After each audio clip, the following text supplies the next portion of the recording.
This is the Troll Patrol, live with Justin FREAKIN. Welcome to the Troll Patrol, live. I need to apologize for last night. I didn't get to tell everybody goodbye, good night. Let them know that they should roll a joint and light it up, pour themselves a drink and tip it back. Because internet problems caused me to get disconnected for the second night in a row. On Friday night, I also had my stream cut short because the internet just decided to poop out on me. So the notes I actually had last night had a bunch of stories that I was going to try to cover on Friday. Tonight, my notes, once again, have some of the stories that I want to hit on Friday that I didn't get a chance to do last night that we're going to talk about tonight. One of those stories has an update, though, that is wild and is going to blow your mind. We were going to talk about the cops getting called to the Conway residence. This morning, we found out that Kellyanne Conway revenge porned her own 16-year-old daughter or some shit, sharing out a topless photo of her to Twitter. Holy fuck, has this been a roller coaster ride? I feel sorry for 16-year-old Claudia Conway. I hate that this shit... I don't even know where to start with this. First of all, I hope that something comes of this and that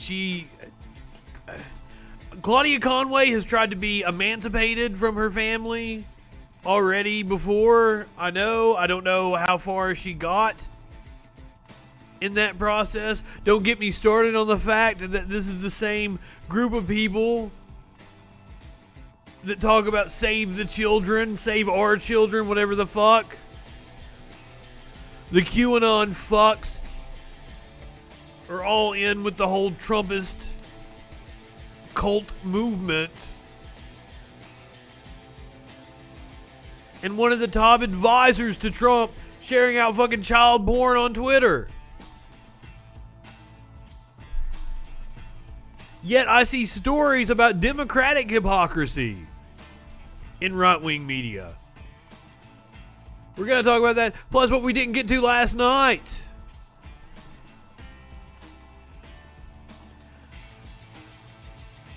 Bigfoot's on the loose. It is hunting season for Bigfoot in one state. The fucking GameStop thing, man. GameStop stock is up 680% for the month of January. But GameStop's not the only fucking company they're doing it to. It's short sellers are trying to just blow up some of these older companies that don't really have any value anymore. BlackBerry is another one that they've been attacking to try to inflate the stock. I don't exactly know how any of that shit works. I own stock. No clue. GameStop has went out of business in most places. That's why this is a scheme that is being... I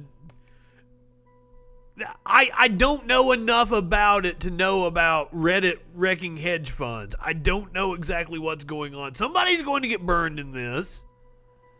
But I also assume somebody's making it, but I don't know enough about it to give you an informed opinion. But yes, I do know about GameStop. And also, I got my 600 from the government today. And I went to... First of all, there's no PS5s in stock anywhere. But then, I've also kind of been itching. I kind of want to switch. I haven't owned a Nintendo system in several years. And I'd kind of like to go back and play all the everything from 64 up on the Zelda games and the Marios and all that good shit. I played some Mario Brothers Wii U, and that game was fucking awesome. So I kind of want to go back. I've been a PlayStation fanboy for so long. Been sucking the Sony cock. I kind of want to go back and I want to play some old Nintendo classics. So I go to get on the GameStop website and it's blocking me from getting on the website because I'm behind a VPN. So I wondered if that had anything to do with what's going on with the whole Reddit thing. But I also don't understand. I don't understand how they're inflating the stock. I don't know what the fuck is going on. I was going to do the story, but I got so much other shit to cover. I was going to try to push it back to tomorrow night. My God. I thought we were back to being boring. It was going to be boring Biden, but no. I've got 3 pages of goddamn notes we got to cover over here. All the fucking news. I'm not high enough for this shit. I said that I was going to quit smoking pot on the stream, and we went through all the proceedings that we've watched on the stream and the inauguration, the riot on the Capitol, and pretty much since all that shit's been going down, I've been smoking on the stream every night. So smoke them if you got them.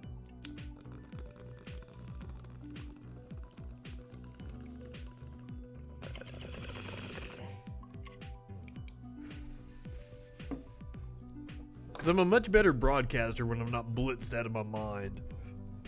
But then, to see me take as many bong rips as I take, and then to read this shit, you gotta admit, I do pretty good.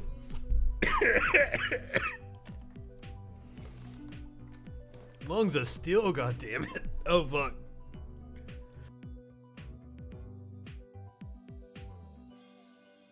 Sorry, that one got me. I bragged a little too soon. Anyway, let's jump into it. 45 Senate Republicans voted to declare Trump's impeachment trial unconstitutional, all but guaranteeing his acquittal. I was wrong. I was asked by Media Winch last night if I thought that they would get enough Republican support to impeach him, and I said they would. Because the thing that I was operating off of was that their corporate backers had been pulling out on them. It really looked like Mitch McConnell... Are they in our current political climate? Are those 45 Senate Republicans voting to commit political suicide? I'm not exactly sure. The landscape we are in right now is just... Also, I was kind of gauging it off of their positioning a couple of weeks ago. It seems that Republicans have been backing off of the idea of impeaching him because of the floating of the notion of a third party that we're going to get to here in just a little bit. He's also apparently threatened multiple senators that he will support a primary challenge against them if they don't vote to acquit. Now, today's vote was Rand Paul forcing a vote on whether impeachment of a president who was left office is constitutional. So technically it is possible that of these 45 senators, there are some that are going to vote for impeachment. That this is some kind of a cover vote that they're going to be able to say, well, I didn't think it was constitutional, but I did think they're going to try to straddle the fence on this, but I did think he incited a riot. And he should have been impeached. It's possible. I kind of doubt it.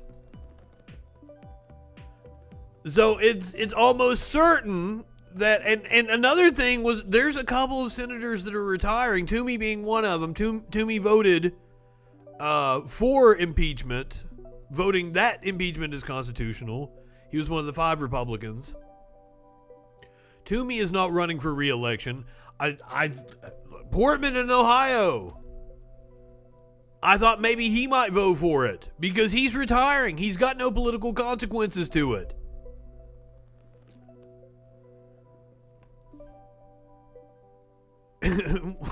Like, yes, please. I wish I liked the idea. Somebody on Twitter said that we could turn over Trump to The Hague. That way we could set the precedent that other presidents could be turned over to The Hague. And I'm like, kind of like that idea. We've got a few more. Henry Kissinger. I mean, because honestly,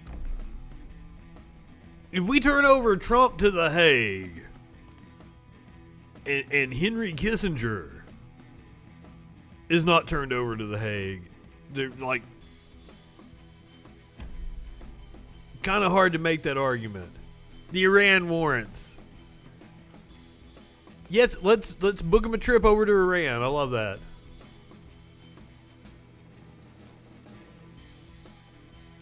It's you make a good point about the subscription service, but I mean, Amazon isn't going to host him. So where's he? I mean, there's somebody is going to host him. Sure, it's Donald Trump. He's going to have to. Like Parler is having a hard time right now. I believe they are still down. They got to find some hosting. So I don't know that it's... And ironically, net neutrality may come back to bite him in the ass. Fucking Greenland. Fucking... God. We finally heard from Trump last night. We're going to get to that here in just a second. The vote today came minutes after U.S. senators were sworn in as jurors in the trial when Kentucky Senator Rand Paul raised a point of order forcing the chamber to decide on the constitutionality of even holding a trial in the first place. The point of order failed, with 55 senators voting to kill it and 45 voting to uphold it. So almost certainly 55 senators, 55 votes for impeachment. They need 67. So falling short. Someone will do it somewhere, but there's going to be far more hoops to jump through. And not only that, like, okay, he's going to have to find some way to get it out to people. Like, Spotify isn't going to host that shit. Because even if you're hosting your own server and putting the content up, you got to have somebody to distribute it for you. Is Podbean going to work with them? One of the other shit. They work with white supremacists all the time. Not necessarily Podbean, but there's platforms out there, I'm sure. You're correct. I'm speaking out of turn. Susan Collins, Lisa Murkowski, Mitt Romney, Ben Sass, who I called it. I knew he was going to try to stake his 2024 reputation on impeachment. And Pat Toomey voted against Paul's motion. Mitch McConnell voted in favor of it. I thought Mitch McConnell was going to vote for impeachment. If anybody does pull the voted for this resolution, voted for impeachment, it's going to be Mitch McConnell. To try to show that he's still in charge of to try to show the corporate donors, hey, I'm still in charge of the GOP here. I voted for that's my way I can show my voters. I didn't think it was constitutional, but I'm going to vote for it here. One of those straddle the fence things. I'm interested to see, and with the way information is trickling out day by day, like we're going to talk about a couple other stories here, we may know more in 2 weeks that's going to make it far more politically untenable for these Republicans to vote against impeachment. I hope. And it may not be 2 weeks. Breaking news before we came on the stream. Patrick Leahy, who was set to preside over the trial in the Senate, has been hospitalized. I don't have an update. It was just breaking as I was getting prepared for the show. So who knows if that's going to delay the trial, and that could be a positive. We may know a lot more about this riot in a month or 2 or 3. I don't want to delay impeachment that long. But we absolutely could know more about the riot that makes it hard. I don't know if I'm not the Dems. I don't want to hang back and maybe expel a few people before we have this impeachment vote.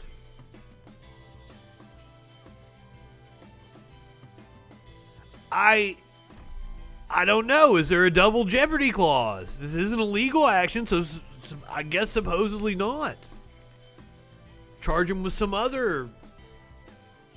But I mean, if a violent insurrection doesn't make you vote for impeachment, what the fuck will? Once again, I lived through Republicans impeaching a president over a fucking blowjob. Lying about a blowjob. Lying to investigators. Which, I'm thinking about it earlier. Okay, so they impeached Clinton over lying.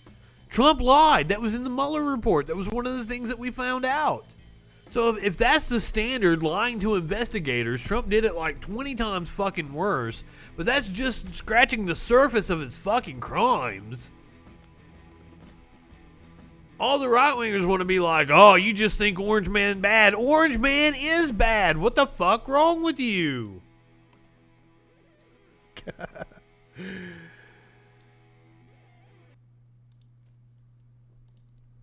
Marco Rubio. Oh, I copy in the DLs. That means in my downloads folder. I tried to copy it over.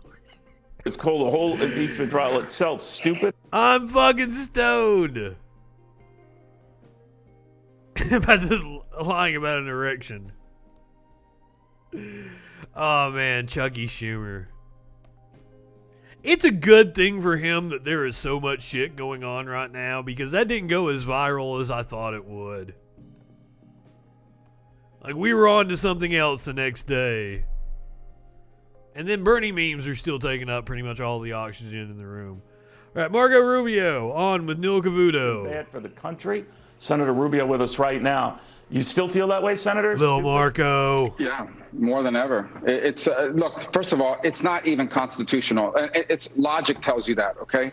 The automatic consequence of impeachment and trial. Logic tells you that. Logic tells you that. Marco, please reason me through this. How does logic tell us that impeachment is not constitutional? If you're convicted, the automatic consequence of it is you're removed from office. That's the automatic consequence of this process. He's lying. That's one of the consequences. There are numerous consequences. Losing your pension, losing your Secret Service detail, being barred from running for office. That's the main one. It is them playing to the stupidity of their fucking followers. That's enough. I do not want him to have presidential daily briefings, but he probably doesn't take them anyway. He doesn't read the shit they give him as it is. We've had story after story through all 4 years of the Trump administration that the motherfucker wouldn't read anything that they gave to him. So he's probably not taking the presidential daily briefing anyway. I don't know that Trump is smart enough to do any insider trading. Honest to God, if he's looking at the information, he is such a dumb fuck. He doesn't know what to do with that information. He doesn't know anything about trading. So that is the one that he does indeed need the money. Loeffler was just, she had no fucking personality. Broken ass fin pot. That is also a term that you can apply to Little Marco. Process. How can you put someone through a process where the automatic consequence of it is impossible? You can't remove Donald Trump from office. Oh, He's shit. not in office. That's the second his, is we've got all these. That's his argument in this country. We've heard that all is the these months and weakest years about how sauce. the virus needs to be dealt with, and I agree. The economy's been hurt by it. I agree. National But this is security why he's a threats, fucking domination, pussy. all That's these things we should he's be only going to working go on Fox and instead News. we're going to spend from 1 o'clock till 7 or 8 p.m. 6 nights a week for as long as it takes on an impeachment trial. And they're going to tell you we can walk and chew gum. When they were doing the first impeachment trial a year ago, they wouldn't let us move nominations. They wouldn't let us move legislation. They said they didn't want the day distracted. So, that was their view of it then. The third is it stokes the fire. This is a country that's already deeply divided. Politics has become very emotional. People literally hate each other in this country over politics. And now on top of that fire, we're going to pour all of this gasoline and really get it going hotter. And the last point I would make is it is pretty typical in the third world that after someone's out of office, they lose, they leave. The party that takes power then prosecutes them. It happens all over the world. And that's the precedent we're creating here now, that we're creating the precedent where we are going to have future political majorities in Congress pursuing the previous president, maybe even There is not a doubt in my mind that if they had something that they thought they could pursue on Obama, they would in a heartbeat. Matter of fact, they certainly tried to pursue Hillary Clinton after she was no longer Secretary of State inside the Obama administration. Thank you, Marco, who I do believe sat on the Judiciary Committee for all those Benghazi hearings. Of course it's okay when they do it. Threatening that president while they're in office that they're going to impeach him after they leave if they don't do this or they don't do that. So there's a lot of reasons. And seriously, the only way he gets away with this is the fact that the viewers of Fox News are stupid. America. And Neil Cavuto isn't going to call him on it. Donald Trump's doing, though, Senator. Do you think that he provoked that crowd when he was saying these are the events that happen when a sacred landslide election victory is so unceremoniously and viciously? Well, this is more pushback than I figured he'd give. Patriots. That Donald Trump is a private citizen. There should be some punishment. Do you think he should be punished for those remarks? Yeah, so if someone makes those remarks, he's a private citizen. So he's now, the reason why we have impeachment is the following. You can't charge a president. So you have to remove them from office, and then they're subject to criminal penalty. That's why Ford had to pardon Nixon. Because after he resigned, he could have still been prosecuted. If the president did something, let's charge him. I love it. Cool, I'm with it, Marco. Then he should. The criminal justice system and the civil system is in place to pursue. Do you believe the reason why the impeachment were process 6 months earlier, though, Senator? If they were 6 months earlier, and I understand what you're saying about the timeline here, and that now you're dealing with a former president, but that he had said the exact same thing and triggered a riot that happened on January 6th. But just his argument is flat out false on its face. Do you think that... Well, logic tells you because the consequence... Well, that's not the only consequence, Marco. On the basis of these facts... And you know that. You know that. At that point. But here's why that trial would be different than what's happening now. Just his language, that person Senator, is in just office. His language. No, it isn't. His language was incendiary enough. Well, I think that... I don't want him to be a private citizen. I want him to be an incarcerated citizen. What happened was a foreseeable consequence, not just of what he said, but all the events leading up to it. But here's the point. If he's president of the United States, you can't charge him criminally. You have to impeach him, remove him, and then you can charge him criminally. In this case, he is now a private citizen. And if he committed wrongdoing while he was president, then the criminal justice system can deal with that. Oh, we're going to. We're going to. It's vindictive. This is all about the left's demand for revenge. And I'm going to be frank. Some of the people out there in the political entertainment business, this is about ratings and about clicks, because this is another drama story that adds to the show. And I just think it's a terrible thing for the country. But they're going to put us through it because this is exactly what their base is demanding. We're going to put you through it. It could help us. Because he's guilty as fuck, and it's justice. Could help Donald Trump. It seems unlikely, and you know the read of votes among your colleagues far better than I. That we won't hear from Mike Pence for about 2 years. I'll run for office again. He might write a book, and that'll drop like 6 months shy of a presidential announcement. What? I'm sorry. Run for president. If he runs again? He's a private citizen. He has every right to run again. And this idea that we need to do this so we can disqualify him, it's arrogance. Who are we here in the Senate or in those guys over in the House? Who are we to tell the American people, here's who you can vote for and here's who you can't? The people with the constitutional power, the duty to do exactly that. If history is going to reflect holy fuck, on they believe and they say it is, then what are they worried about? Then why do they have to do that? Because the only way Donald Trump can ever be president... Who are we to exercise our constitutional authority? The people. And so I just don't, again, it's a tremendous arrogance on their part to decide we're going to disqualify you from office. This is a vengeance play. That's all this is. This is all about vengeance and retribution, because that's what the radical left is demanding of their party leaders. And I would imagine it's also an opportunity. This is such dangerous rhetoric. Time, during this impeachment trial, and help them raise some money off that as well. And you can get away with this because there is a capitalist structure that allows this media fucking bullshit to thrive. Marco's on Fox News, but over on the Newsmax, we got Alan Dershowitz talking about impeachment. If, in the event the former President Trump is convicted and is disqualified, this will raise questions about the legitimacy of the 2024 election. Yeah. Okay. People will not have an election where a group of Democratic senators with a few Republicans have denied the American public the right to vote for a candidate who they may want to see. Also, the Senate is split 50-50. The 50 Democrats in the Senate represent 41.5 more people than the 50 Republicans in the Senate. So add in that handful of Republicans who have a spine. And they are representing the vast majority of America. He is president of the United States. So this has impacts beyond 2021 to 2024. Yes. And beyond that, we're going to see it establish a precedent, a bad precedent, that when presidents leave office... She looks like her mind's We're going to blown. go after President Carter now, President Obama, President Clinton, President Bush. Or are we going to use this impeachment to prevent... I don't know that it needs to go, but it needs to be reformed. No, it's such a terrible precedent.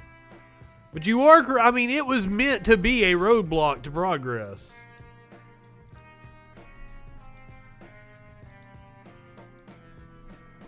And it has outlived a lot of its usefulness. But I think there's still a purpose. I don't know if you've heard me say this on the stream. I personally, we leave the Senate in place. It needs some reforms. Get rid of the filibuster. Get rid of some of the archaic rules. I think we should abolish the House of Representatives. We should all be able to log into a program with our Social Security numbers. We do the voting. We're the House of Representatives. Oh, there's a really good, I believe it's a Vox piece about the filibuster and its history on YouTube. I want to say it's Vox. And that definitely sounds like something like Vox would do. And it is fascinating how it came about. Now this is a video, I guess it was put together by act.tv, but it illustrates perfectly. These are all the senators: Lindsey Graham, Rand Paul. I don't know if Marco Rubio is featured in this. He probably is. Telling you the truth about Donald Trump. Because that's one of the things that I can't get over. We all knew what was going to happen. We called it years ago. Well, the Republicans told the truth back in 2016. I want to 2015. Talk to Trump supporters for a minute. I don't know who you are, and I don't know why you like this guy. They all knew who he was. Whatever he does, he accuses everyone else of doing. The man cannot tell the truth, but he combines it with being a narcissist. A narcissist at a level I don't think this country's ever seen. But what fucking concern is that sycophants that they are. And really treat the country as sort of his little bully fiefdom. Donald Trump is everything I taught my children not to do in kindergarten. There was Marco. He's been exploiting working Americans for 40 years. He's a race-baiting, xenophobic, religious bigot. He says he's for the little guy, but he's actually built a lot Kellyanne knew. backs of the little guy. You know, Donald Trump the other day said that, it, quote, if he tells Mike the soldier Pompeo to commit a knew. war crime, the soldier will just go do it. And I don't think Donald Trump has even read the Constitution. We'll get to Kellyanne. A toxic mix of demagoguery. Rick Perry knew. And nonsense. Still took a job in the administration. I just cannot support Donald Trump. Shameless losers, all of you. A delusional narcissist and an orange-faced windbag. Donald Trump is a con artist. He doesn't know the difference between truth and lies. He lies practically every word that comes out of his mouth. I think he's a kook. I wish these motherfuckers would listen to themselves and take their own advice. And what are we supposed to believe when we know this video exists? As a conservative, it's getting harder and harder to not look like a kook. That's what they are. But apparently they're all scared of a little thing called the MAGA Patriot Party. We went over the Patriot Party grift. It looks like it's igniting. Now through an FEC filing. Used by former President Trump to build his campaign. But News It Nation looks like we have a MAGA Patriot Party now. Marky Martin is live in Dallas tonight with the story. Marky. Yeah, Nicole, the MAGA Patriot. Exactly. And you know what I'm told all the time? I'm told that the Republican Party is a party of personal responsibility. I say bullshit. Work was submitted, and tonight we hear from the current Trump team and also from political experts who are weighing in on what this means for the future of politics as we know them. Early Monday morning, the U.S. Federal Election Commission sending News Nation a copy of the 4-page electronically submitted document. Name, the MAGA Patriot Party National Committee. The organization listed as a joint fundraiser, Donald J. Trump for President Incorporated. The Patriot Party's official address listed in San Antonio, but the person named as the custodian of records, treasurer, and designated agent, one James Davis, located in Punta Gorda, Florida. Hi, James. This is Marky Martin with News Nation. He didn't answer our calls, but current Trump staff did respond to our inquiries and said that they weren't involved. They are not supportive of this effort, have nothing to do with it, and only know about it through public reporting. We also talked to Cal Jilson, one of the country's leading political experts. This is not good for Republicans, but it's hard to see what would be good for Republicans under these current circumstances. Jilson calling this MAGA Patriot Party a major threat to the GOP. I'm all for it. Let's encourage them. For Republican presidential hopefuls. He says most if it doesn't exist, we need to make the MAGA Patriot Party Facebook page. In 1992, Bill Clinton was elected president of the United States when Ross Perot and his Reform Party again split the Republican Party. And I am all about making Facebook groups and gathering people in it with a fake name and then, feeding them leftist content. We also reached out to Representative Forrest Bennett, a Democrat in Oklahoma's House of Representatives, to get the other party's point of view. Well, I guess it was inevitable. He said he wouldn't yes, it was inevitable. But didn't deny it could be possible for this new party to take off. I won't put money on anything because in 2016 I thought that there was no way Donald Trump would win the White House, and we saw how wrong everybody was there. Oh yeah, Hitler. How successful a movement can be. Who also had a failed putsch.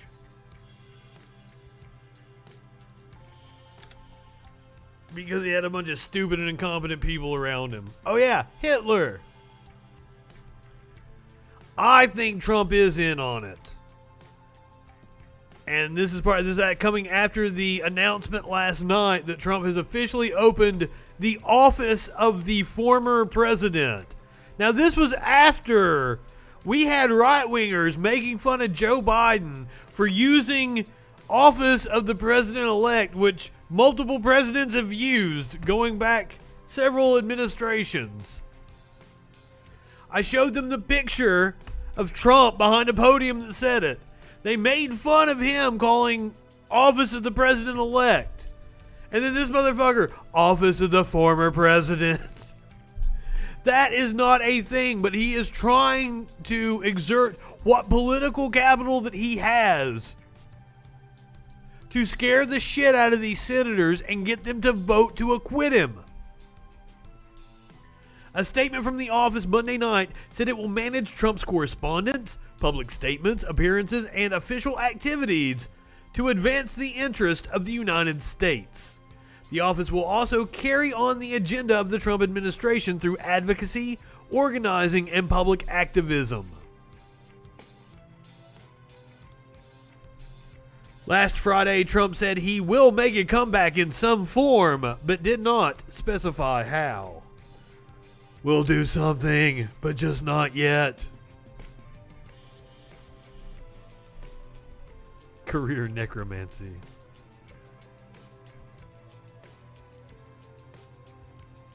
But this, like, we keep finding out more and more about what happened. Shit, hold on. Let's get us a private window here. By the way, that's how you get away around paywalls. The Pentagon restricted the commander of the D.C. Guard ahead of the Capitol riot. Trump was in on it. I've been researching different ways of doing this to where I can minimize ads. So I've started ripping some videos. The commander of the D.C. National Guard said the Pentagon restricted his authority ahead of the riot at the U.S. Capitol, requiring higher level sign-off to respond that cost time as the events that day spiraled out of control. Local commanders typically have the power to take military action on their own to save lives or prevent significant property damage in an urgent situation where there isn't enough time to obtain approval from headquarters. But the commanding general of the District of Columbia National Guard said the Pentagon essentially took the power and other authorities away from him ahead of the short-lived insurrection on January the 6th. That meant that he couldn't immediately roll out troops when he received a panicked phone call from the Capitol Police Chief warning that rioters were about to enter the U.S. Capitol. Insane! One of the rioters who was able to make off with Nancy Pelosi's laptop, allegedly,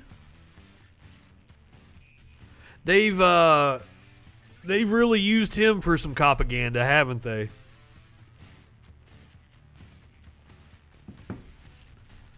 Prosecutors say the woman accused of stealing Pelosi's laptop. So I guess she does have it. Apparently, she tried to sell it to Russia.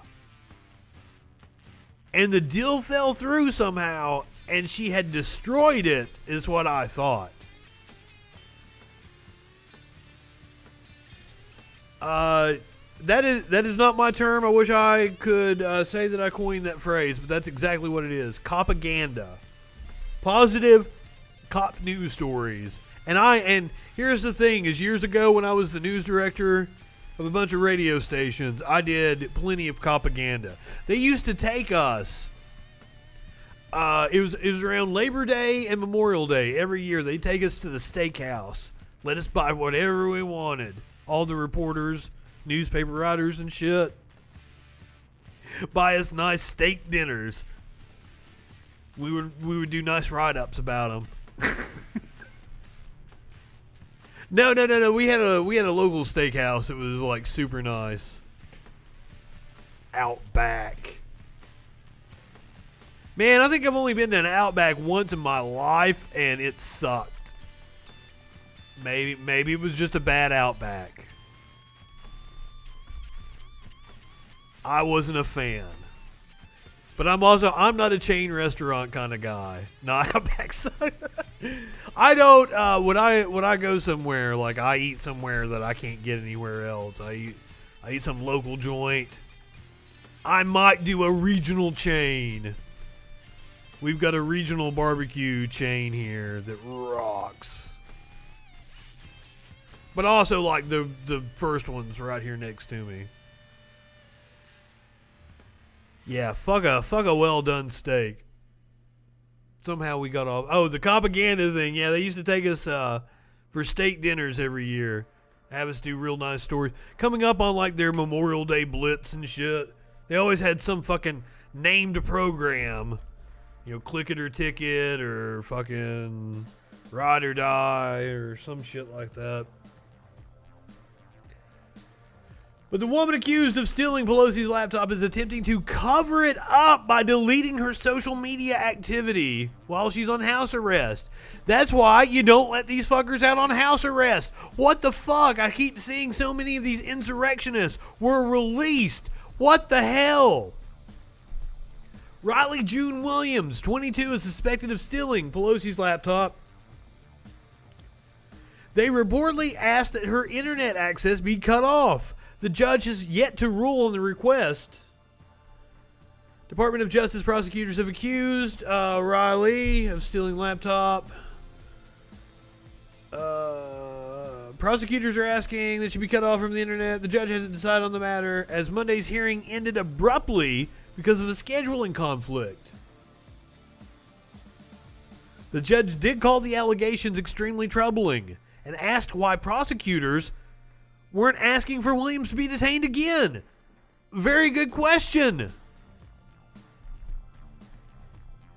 Yeah, exactly. She was released from detention and placed into her mother's custody. It doesn't even say she posted bail.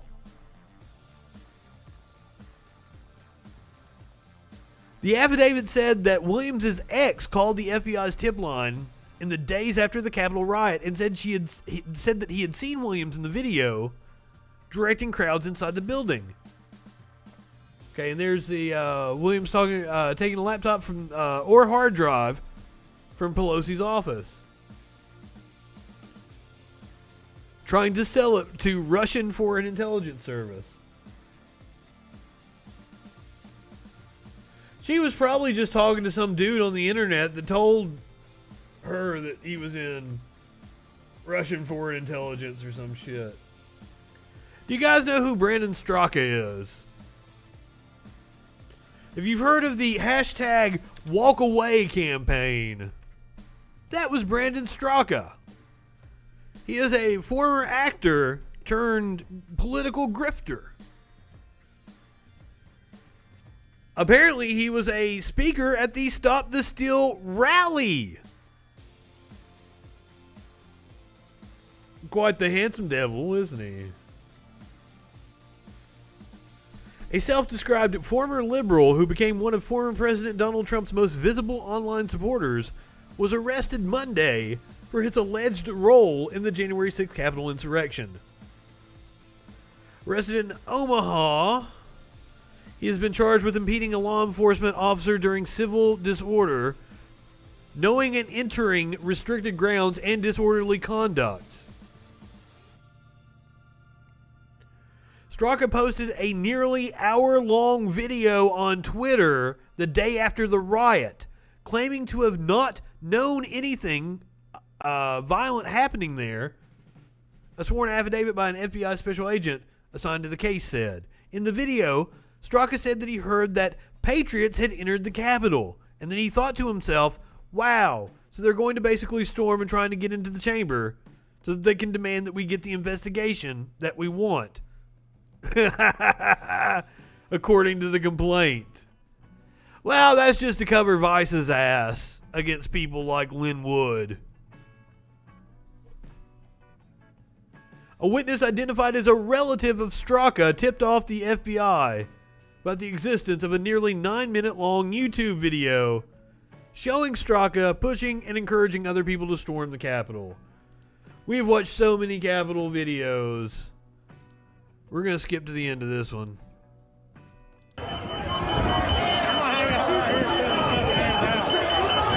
I believe he flips the camera around here in just a second. We're going to see his dumb ass.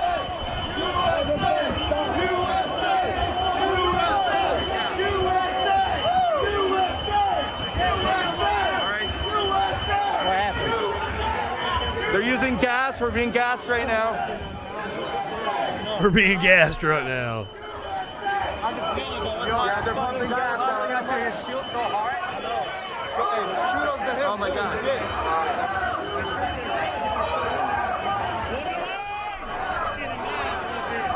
Can you smell the shit they smeared on the walls? That one's still like, they smeared it on the walls. We saw it when we were watching the live stream. They zoomed in on the walls outside the Capitol. There was shit on the windows.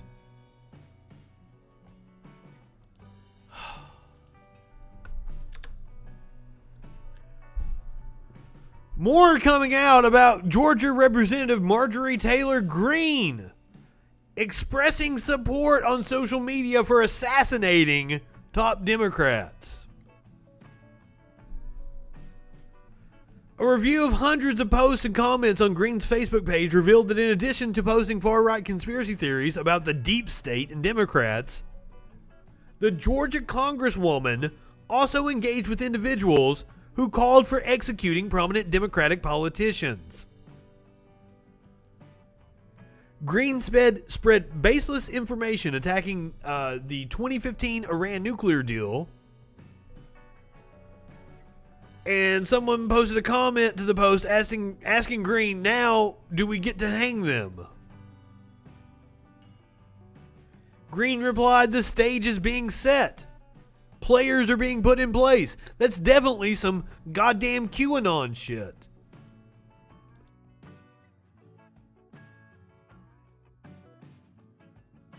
She certainly did do a treason.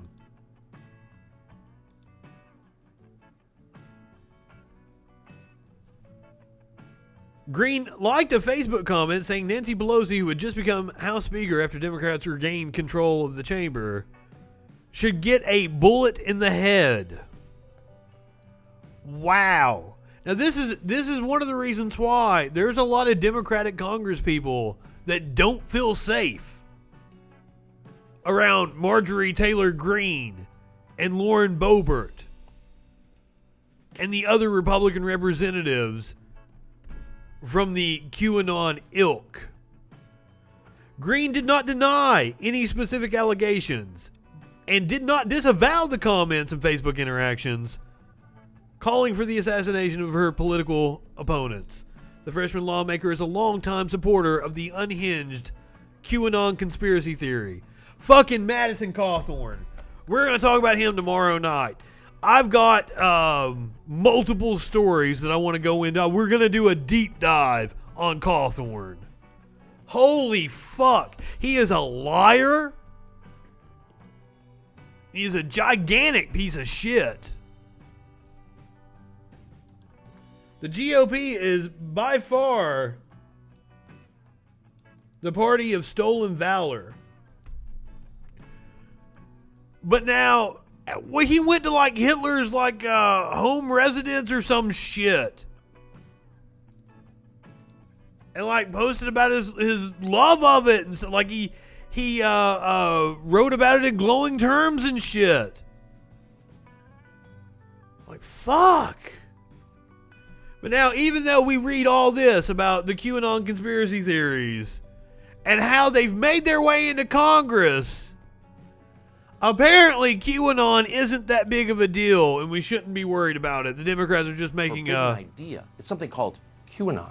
A mountain out of a molehill. Next, what to do about QAnon and its droves of loyal followers? Is it too little too late to bring our loved ones back to reality? Many of those who believe the totally unfounded conspiracies and prophecies of QAnon expected January 20th to be Judgment Day. As far-right figures... By the way, in case you guys didn't know, in March, I believe it was March 14th, Donald Trump will become the 17th president of the restored republic.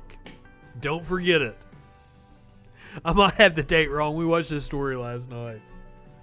Fucking stupid shit. March 4th. Joined by Trump supporters who believe the election was stolen. QAnon is better viewed as an on-ramp to various different extremism circles. How many people in the country have It's an amalgamation of a bunch of different conspiracies. QAnon craziness, and it is frightening. Ooh, Mr. Tom Friedman thinks this is all pretty frightening. And he's right, but not, as usual, for the reasons he thinks. We're watching a profound change taking place in American society, and it's happening very fast. The stakes could not be higher.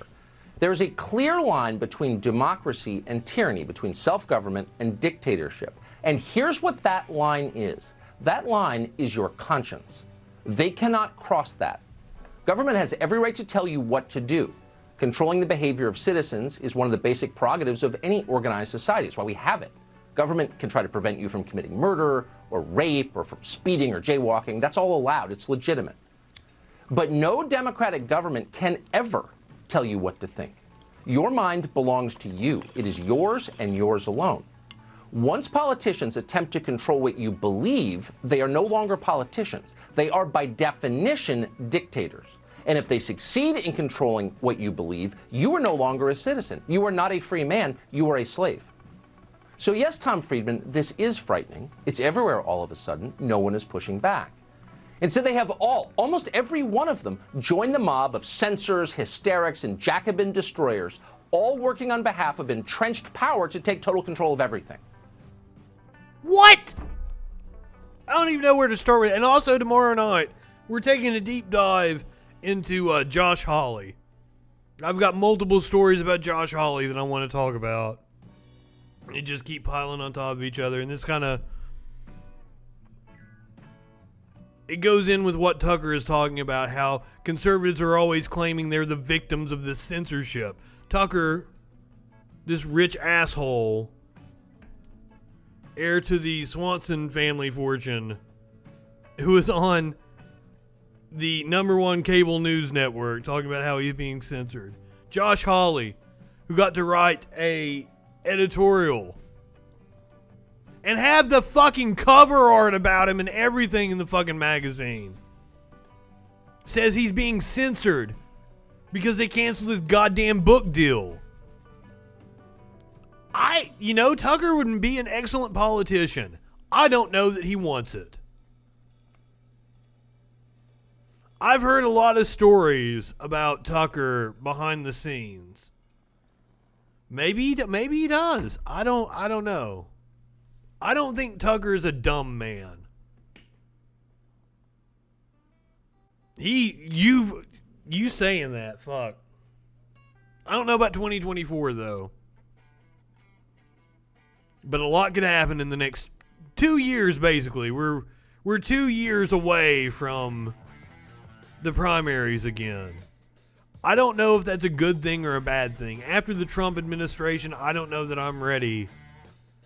Because, I'm a political junkie. I've been doing this shit for 20 years now. I don't know if I'm ready for another presidential primary yet. He has slowly and surely been moving more and more fascist. He is definitely not like Rachel Maddow's little buddy from the 2010s, early 2010s, like it used to be. Alright, so Davos. This World Economic Forum took place yesterday, today, I don't exactly know. It's, it's one of those things that happened overseas, so it's a weird time. It happened sometime in the last couple of days. First, we're going to hear from the president. Thank you, ladies of the European Commission. She had some words. Looking back at the last year and putting this moment in stark contrast with the last time that she spoke at Davos. Ladies and gentlemen, for inviting me again. And indeed, it's worth looking back. When I was with you in Davos a year ago, Donald Trump's visit was at the center of attention. And we were worried about the stability of our global alliances. Once again, this is the meeting of this is the real life Bohemian Grove. Alex Jones talking about all the people that run the world getting together. This is really the people that run the world getting together. And they're all really worried about Donald. They're worried about Donald Trump because of their business interests. So that's why I was so confident that the Republicans would expel him from the party. I'm at a loss. I'm willing to admit that I was wrong about that. The oligarchs that run this country, I do not believe want to deal with Donald Trump anymore. So I thought for sure he was getting convicted.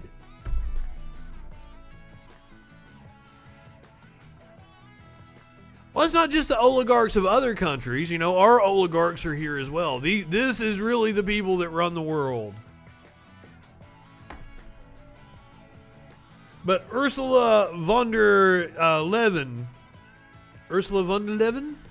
I think I said it close. I hope I did it justice. She's got some strong words about Trump. And climate activist Greta Thunberg was also on top of a guest list full of stars. And indeed, my speech focused on the European Green Deal and, of course, digitalization. But at that time, other news very quietly were coming to us from China, and they were barely noticed by most of us. Few suspected at the time that this would I knew it. I knew at this time a it year was later bad. would still hold us in its grip. And yet, there were signs in Davos last January.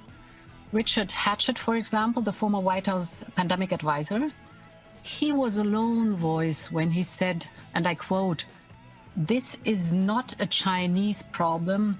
This is a problem for the whole world," end of quote. And he was to be proven right.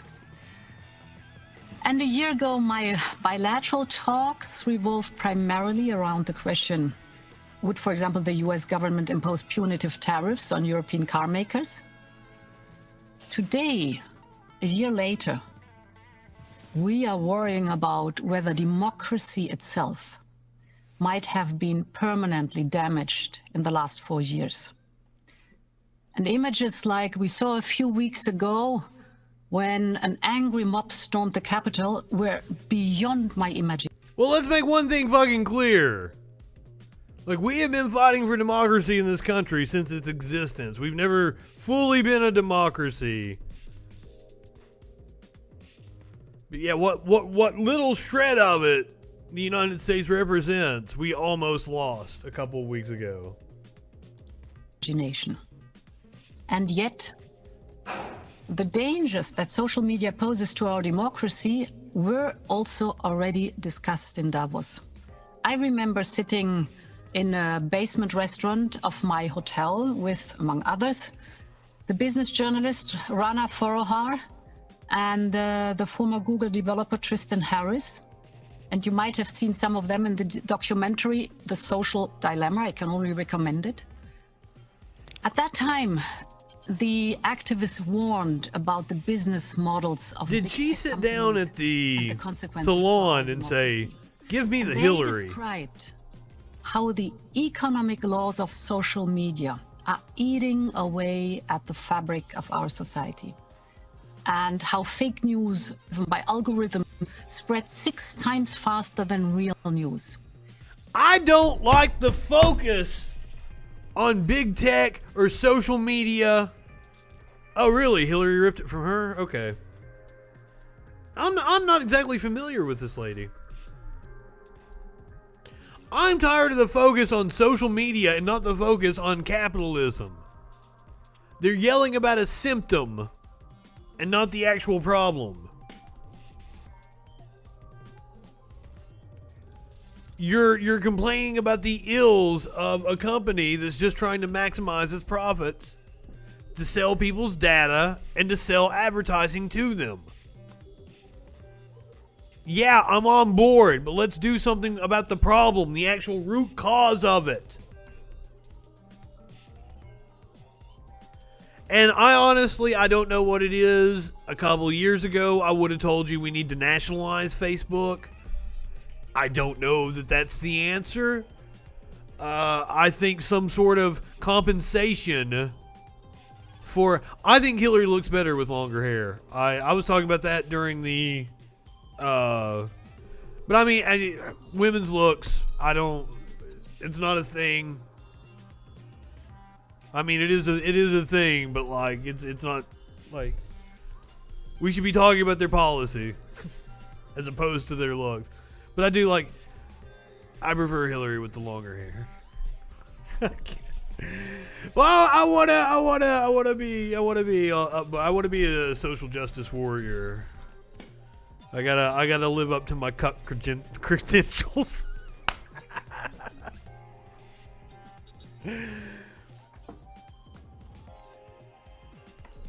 Gatekeeping leftism.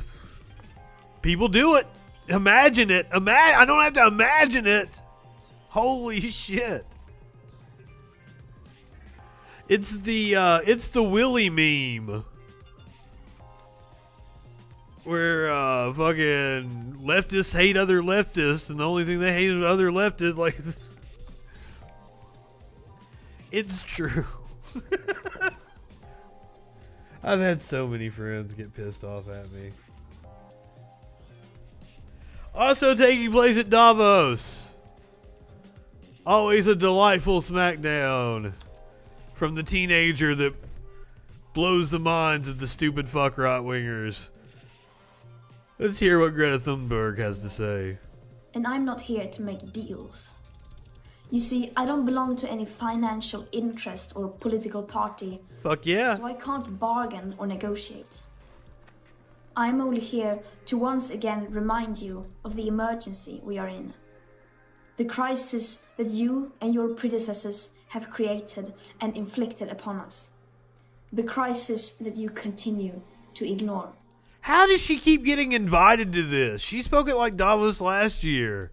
Like why do they keep letting the little girl come and yell at them? Not that I'm complaining about it. I'm going to enjoy all 5 minutes of this. But why do they do it? I'm here to remind you of good the promises PR that you have made to your children and grandchildren, and to tell you that we are not willing to compromise on the very minimum safety levels that still remain. The climate and ecological crisis can, unfortunately, no longer be solved within today's systems. According to the current best available science, that's no longer an opinion. That's a fact. And we need to keep this in mind as countries, businesses, and investors now rush forward to present their so-called ambitious climate targets and commitments. The longer we avoid this uncomfortable truth, and the longer we pretend that we can solve the climate and ecological... Would someone please think of the children?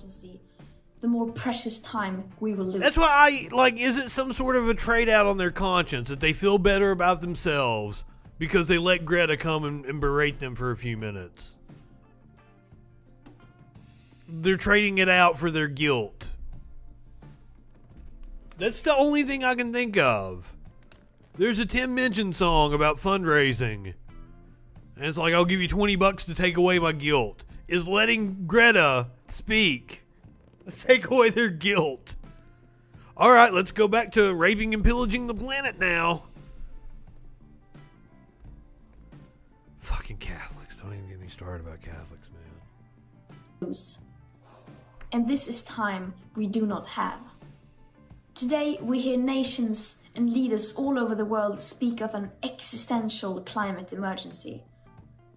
And yet, instead of taking the immediate action you would in any emergency, they set up vague, hypothetical, distant targets way into the future. By 2050, we will cut emissions by 0.5%. Incomplete numbers. Targets like net zero emissions 2050. Targets that equal surrender. It's like waking up in the middle of the night, seeing your house on fire, and then deciding to wait 10, 20 or 30 years before you call the fire department, while labeling those trying to wake people up alarmists. We understand that the world is complex. The reason I got cut off from the stream last night was because a tornado came by me. I didn't know, apparently, like I was on the edge of it. So it had some sort of effect on the internet, and it was out for a few minutes. But that's... the Gulf experienced tornadoes. No, there's some damage south of me, though. The Gulf experienced tornadoes. We've got some record fucking snowstorms taking place in the upper Midwest. Insane fucking thunderstorms on the East Coast. And this is January. Snowed in Texas. Snowed in Arizona. I think we're getting ready for it. I had my fucking windows and my door open. Yesterday. I slept with my windows open. But it's going to be like pissing cold 2 days from now. Like 15 fucking degrees again, because I think we're getting an Arctic blast. When I was a child in Appalachia, you could count on it like clockwork. You got 2 weeks of snow. You got out of school for 2 weeks. Give or take a day or two. And it would, you get to wintertime, and the temperatures would be steady down. Then you come back to springtime, steady up. Fucking 76 degrees yesterday, gonna be freezing cold by the end of the week. That shit ain't normal. We fucked it up. The evidence is all around us. The most severe storms I have lived through in my entire life have been in the last few years. I don't know how people can't, especially people that are older, like one of the first millennials. I don't see how people that are older than me can't see it. I'm almost 40. How somebody's, fucking 60, how have they not fucking seen? They lived for 30, 40 fucking years. With a temperament climate. I don't understand these fucks. Especially now. We know that ExxonMobil lied. We know that they fed us bullshit while they were raising their platforms on their oil rigs. We know that the Air Force is raising their fucking bases. And the Navy, the Navy is raising their fucking naval bases.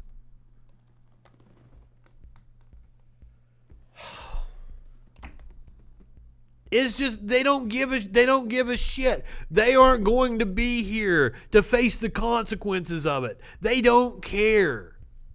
I feel sorry for the kids being born today.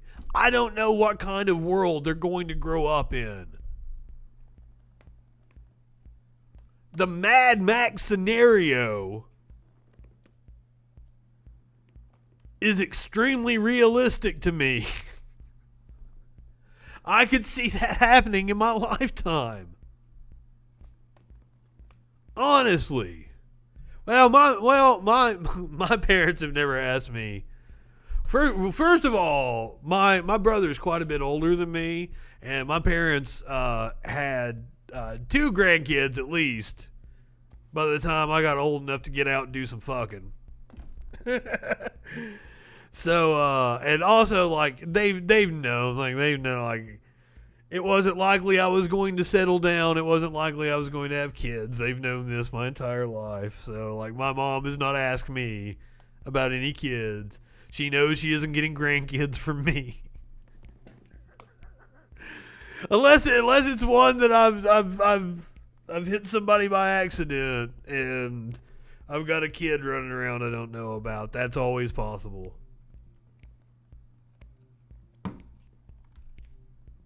Good old drop. Oh, yeah. Greta, please continue. I was enjoying your speech, but I got off on... I don't know. And I know a conservative who claims he's an environmental scientist. Says climate change isn't real. I go off on tangents too. And that change doesn't happen overnight. But you've now had more than 3 decades of blah, blah, blah. How many more do you need? Because when it comes to facing the climate emergency, the world is still in a state of complete denial. The justice for the most affected people in the most affected areas is being systematically denied. Even though we welcome every single climate initiative, the targets and commitments being presented and discussed today are very far from being enough. Like the Paris Climate Accord. And the time for small steps in the right direction is long gone. If we are to have at least a small chance of avoiding the worst consequences of the climate and ecological emergency, this has to change. Because you still say one thing and then do the complete opposite. You speak of saving nature while locking in policies of further destruction for decades to come. You promise to not let future generations down while creating new loopholes, basing your pledges on the cheating tactics that got us into this mess in the first place. If the commitment of lowering all our emissions by 70, 68 or even 55% by 2030 actually meant they aimed to reduce the emissions on that level, that would be a great start. But that is unfortunately not the case. And since the general level of public awareness continues to be so low, our leaders can still get away with almost anything. No one is held accountable. It's like a game. Whoever is best at packaging and selling their message wins. As it is now, we can have as many meetings and summits as we want, but unless we treat the climate and ecological emergency like an emergency, no sufficient changes will be achieved. What we need, to begin with, is to implement annual binding carbon budgets based on the current best available science. And right now, more than ever, we are desperate for hope. But what is hope? For me, hope is not more empty. Obama made a slogan. That everything will be all right, that things are being taken care of, and that we don't need to worry.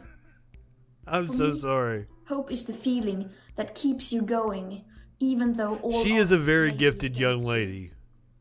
For me, hope comes from action, not just words. And for me, I have always been a talented public speaker, but I was not this intelligent at that age. Me being able to speak on topics like this has come from years and years of being a reporter and writing and covering shit. I am in awe of her being able to speak so eloquently on these matters. But she's like a really gifted child, isn't she? Like, isn't she like got a fucking degree already? Man, like, I can't explain it, but when the red light on the camera is on, when I'm on stage and something, because I don't do well in public settings when it's just like a group of people. Like, I feel awkward as hell and shit. But when I've got a captive audience, like, something just comes over me, and I emceed this fucking cross-dressing fashion show competition thing one time for a radio station. And that was probably because this is about 2005. This is long before I ever did stand-up comedy. And I got up there and I'm cracking fucking jokes and I'm not this fucking witty. How's this shit happening? I go. Yeah, it can't be taught. Hope is telling it like it is, no matter how difficult or uncomfortable that may be. And again, I'm not telling you what to do. After all, safeguarding future living conditions and preserving life on Earth as we know it is voluntary. The choice is yours to make. But I can assure you this. You cannot negotiate with physics. And your children and grandchildren will hold you accountable for the choices that you make. How's that for a deal? I love her attitude. She is fantastic. And what really sucks about me doing stand-up was, like, the first couple of times I did it, I did really good. Like, I've been on stage since I was a little kid. So the first couple times I did stand-up, like, I actually got a really good crowd reaction. And then I got the big head about it. So when I did fucking bomb, holy shit. Oh, and it's great, too. I have it on audio. One of these days I'm going to put it up on Patreon. One time I was performing in Asheville, and I was in front of, like, one of the big promoters around Asheville, and, like, nobody was laughing, and, like, I'm looking at her, and she is, like, dead stone face at me. Like, ooh. But yeah, like, coming out and doing it well the first couple of times and getting a good response, and then bombing. It made bombing that much worse.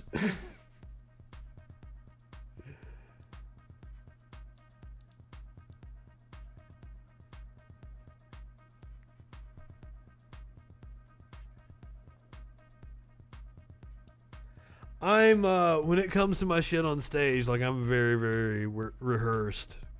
And it's also hard for me to change, like, depending on crowd reaction. Because all my bits, like, play off of each other, everything builds and everything. Like, I'm very snappy, so everything is, I've rehearsed it 1,000,000 times in my living room.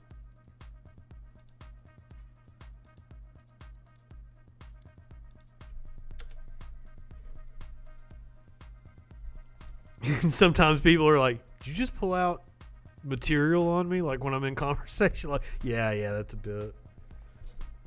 The Biden administration has ordered 200 million doses of the COVID-19 vaccine. So they are working to purchase another 200 million, a move that could provide enough doses for nearly every American to get fully inoculated by the end of summer. This is according to Biden on Tuesday. The government is seeking 100 million doses from Pfizer and 100 million from Moderna. An order that would be made available over the summer. This is in addition to the 400 million combined doses the companies had already committed to providing to the U.S. So this will be enough to fully vaccinate 300 million Americans. Coming off of the heels of all the bad news that we have heard with Alex Azar resigning from Health and Human Services because there was no vaccine stockpile. We are literally taking them straight off the lines and sticking them in people's arms at this moment. We need to ramp up production, and hopefully this order from Biden is one of the things that's going to allow the companies to ramp up production. Hopefully, but we've got some good news on the COVID front. I'm going to give you the good news first before we get into the stories that are bad news. People who have gotten both shots simply just aren't getting COVID anymore. So, looks like the vaccine is incredibly effective. Israel has been at the forefront of COVID-19 vaccinations, with more than 2.6 million residents out of the population of around 9 million receiving at least a single dose of the vaccine. According to preliminary data from Israel, the vaccines are every bit as effective as they were initially promised to be. 128,000 Israelis have received both doses of the Pfizer vaccine, and only 20 people have subsequently caught the bug, an extraordinary success rate that bodes well for the rest of the world once the shots become more widespread. The news is actually even better than it sounds. Half of the 20 people who did catch COVID suffered from chronic illnesses, and not a single one experienced severe symptoms. So, awesome. But these vaccines have been, if you're amazed at the way that they were able to get them out in such a rapid amount of time, as they've been working on coronavirus vaccines for years now. They've known something like this was coming. And they had a really good idea of what they needed to do in the RNA sequencing in order to fight it. I thought that fact was really cool. Like, they've been working on this since 2006, 2007, something like that. Another good story. COVID-19 does not spread in schools with safety precautions. But sports are a different story. I can't believe. I understand the need to send kids to school. And that's why I was talking to one of my buddies today. We were video conferencing. I was actually asking him. He has 3 kids. 2 of them are school age. I was asking him, are they in school? Are they doing virtual classes? Like, they're not even doing virtual classes right now. Some sort of like learning modules and shit that they can do at their own pace. They're not even like sitting with a teacher or some shit. The smaller one goes into the school a couple of days a week for like a little like a broken down group who they have 5 or 6 of them distanced. That's what I'm afraid of. I especially when we get out into the schools in rural areas where the right-wing mentality is prevalent. I worry about the precautions that they're actually taking.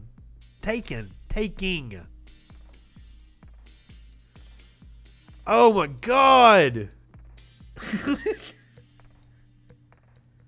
Also, Newsom is lifting restrictions in California, and they had to lift air quality standards because the crematoriums are so backed up. What the fuck? All this is just what...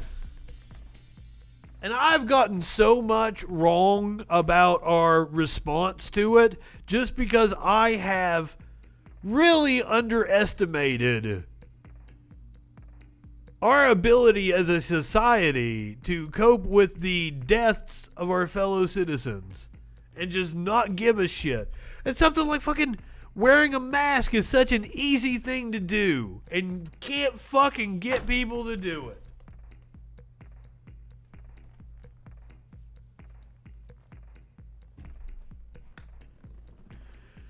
Ironically, it's the same people that say they need their guns in case the government becomes tyrannical. Which just proves to me that it's not some calling to a higher duty. It's that they just want to shoot some fucking people.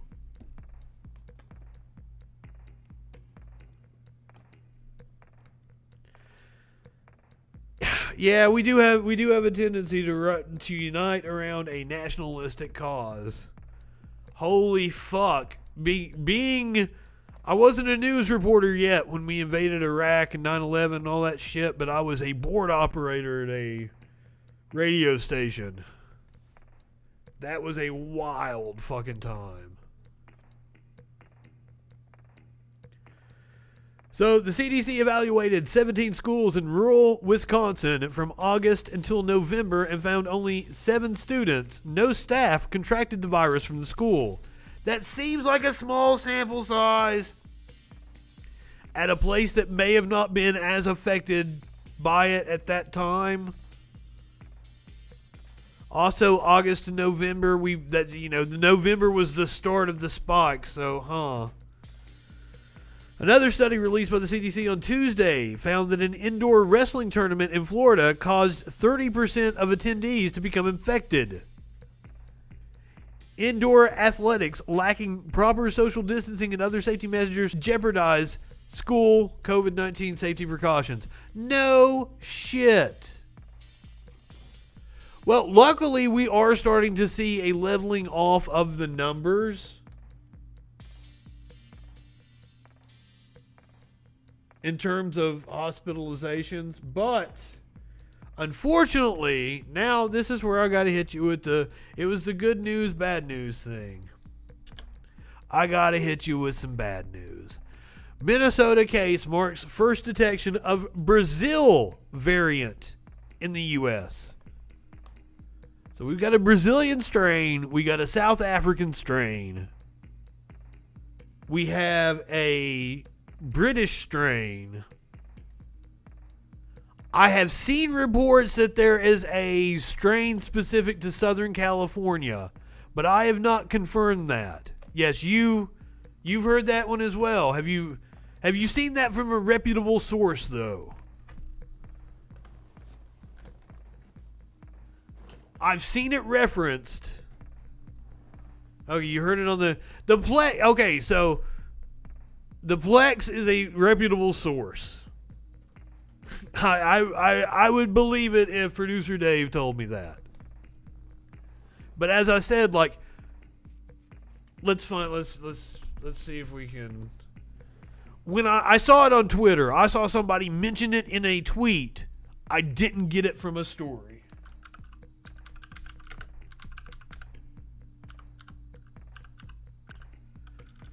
And I'm fucking this up.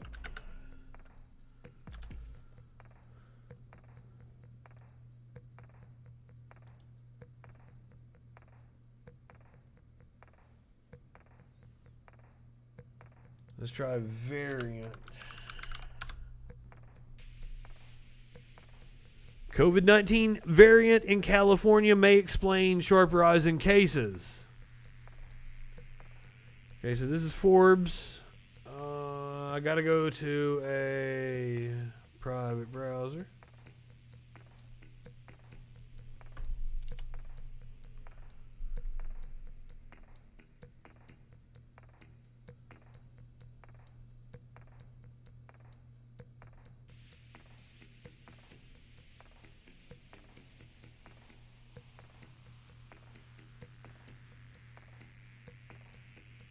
But just as the UK has identified a more transmissible variant termed B117, South Africa has identified another highly transmissible variant, and a third variant has arisen in Japan and Brazil.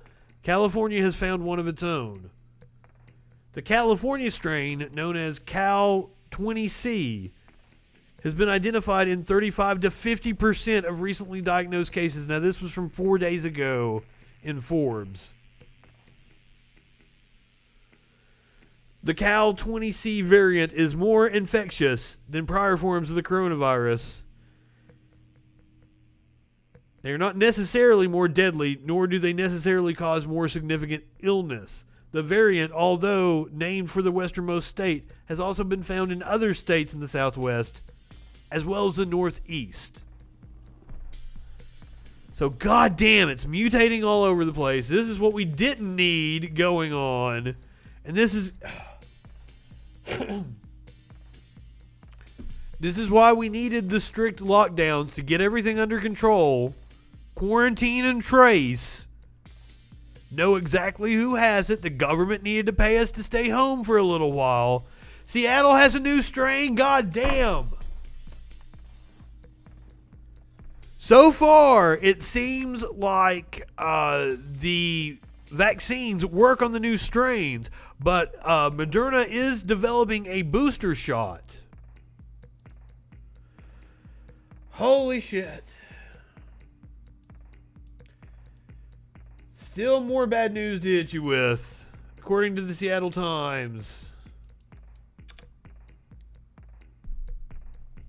Many of the earliest COVID-19 long haulers are still suffering. So some of the first people to get the virus, contract the virus, are still suffering the consequences of it. Laughs in 1% mortality rate, like the right-wingers like to say. Though her initial infection was mild enough, this is a 37-year-old Seattle woman, that she kept working from home, Hickman soon found herself plugged into a cycle of crushing fatigue and brain fog. Hickman still hasn't regained her formerly robust health. Is this chronic? Is this my life now? We did the story the other night showing the x-rays of a smoker's lungs compared to the COVID lungs. People who have already been infected and some of those who fall ill in the coming months could continue to struggle with fallout from the virus far into the future. Physicians and researchers are just beginning to investigate. That's why I said early on in this shit, we have to get it under control. I don't want to see local businesses, especially me. I've been accused of being a corporate shill through all of this. No, I don't want to see local businesses go under. You can't leave them out there flapping in the wind without support from the government. You can't let a fucking restaurant or a bar open up and just let people go in and give each other the fucking plague and then let it spread fucking everywhere, mutate into different forms. It could mutate into something fucking way deadlier and take us all out. And for what? For what? You open up the fucking bar, you let people in there, you're not going to get a good crowd anyway because people are scared of the pandemic. Rightly so, people are going to stay home, so you're only going to have half a crowd. The half that do come are going to spread COVID to everybody. You know, best case scenario, you don't kill anybody, but you have to shut down. Your business gets shut down anyway for a few days. You try to open back up. Nobody fucking comes because you had the COVID, and then you go bankrupt.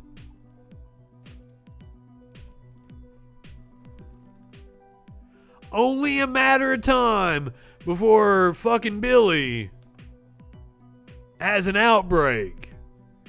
And then when that shit's all over social media, I don't know, man. There's some dive bars that they could get shut down for the COVID. People still be back in there on a Friday night, slobbering all over each other.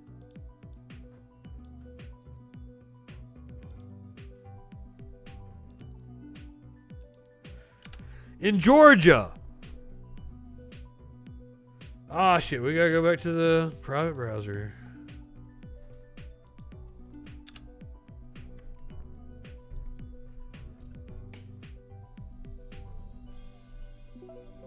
And they pull in a good crowd after they reopen?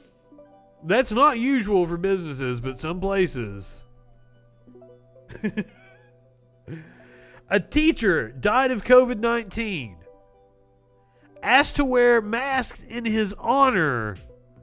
School board members silently refused. I was going to play this video last night. It's one of the stories that we got cut off from. I feel like I need to blow off some steam. Fucking Billy Banks. I haven't heard that name. I used to call him Billy Tybo. Oh, shit. Also speaking to remember one of our own whose voice can no longer be heard. On Christmas, we lost a teacher to COVID-19, Mr. Patrick Key. I would like to extend my sincerest gratitude to Mr. Hutchins for establishing the art scholarship in memory of Mr. Key. The death of this teacher was hard on Cobb. It looks like we got about half of them wearing their masks. These two have masks on. This one's got masks on. Our superintendent wrote an email dedicating only 2 sentences to the teacher's life, but 6 paragraphs to boasting about Cobb County's resolve and swiftly moving on back into buildings. Many of us will not forget that This happened on Thursday of last week. Which came across as dismissive of Mr. Key and made us feel much worse. As teachers and staff are being asked to do more than ever, we would appreciate that more be done to remember and honor Patrick tonight. His obituary said, Patrick felt passionate about wearing masks during the pandemic. In lieu of flowers, please buy and wear a mask to protect others and yourself in honor of him. That's from his obituary. I'm gonna stop talking for a few seconds in honor of Mr. Key. During the silence, I'd like to ask all members. Oh, I didn't hear that part originally. It was actually in his obituary that he asked, please wear masks. Of the board and the superintendent to put on your mask as a tribute to this teacher who did everything you asked of him, even teaching through a pandemic.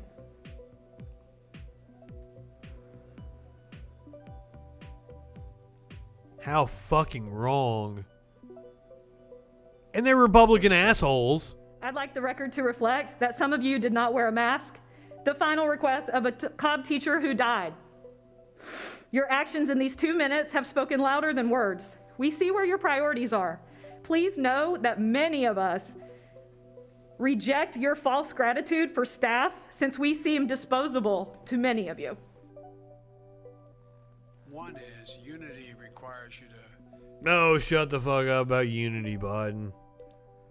We don't want to unify with these motherfuckers. They won't even put their fucking masks on.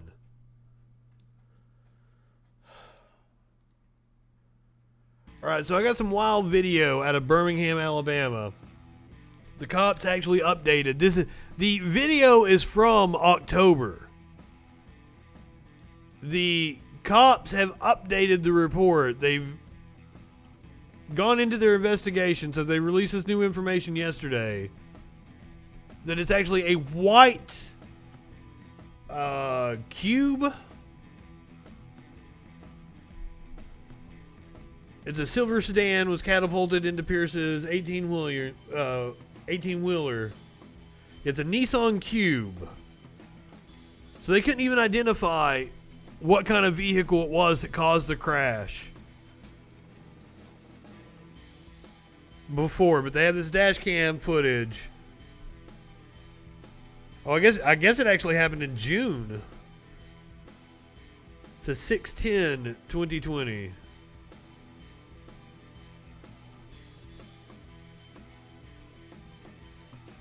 Just a wild crash.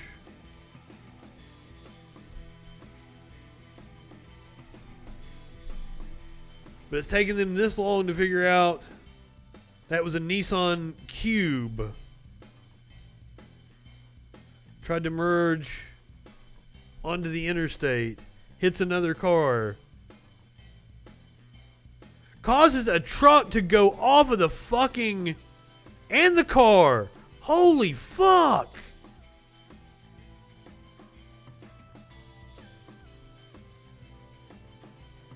God damn! Okay, the truck was hauling the car, so shoo. At least that wasn't another car. Oh.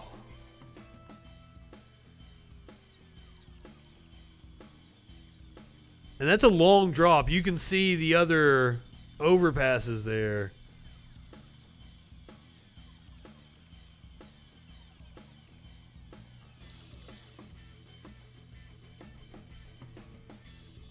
That's the interchange in Birmingham. I think it's heading north, south of the city. I'm not exactly sure.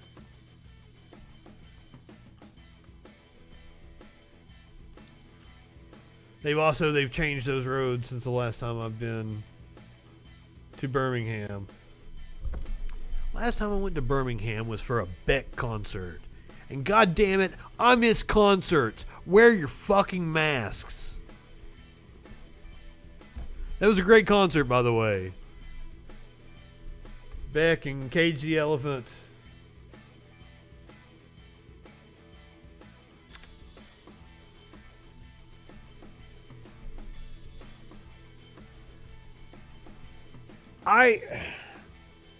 I don't know. Oh, also, like, here's Smokey. I've got a cat up my face. You got cat ass up in the camera right now. Say hi to cat ass. You gonna say hey to him, Smokey? You're interrupting the show, dude.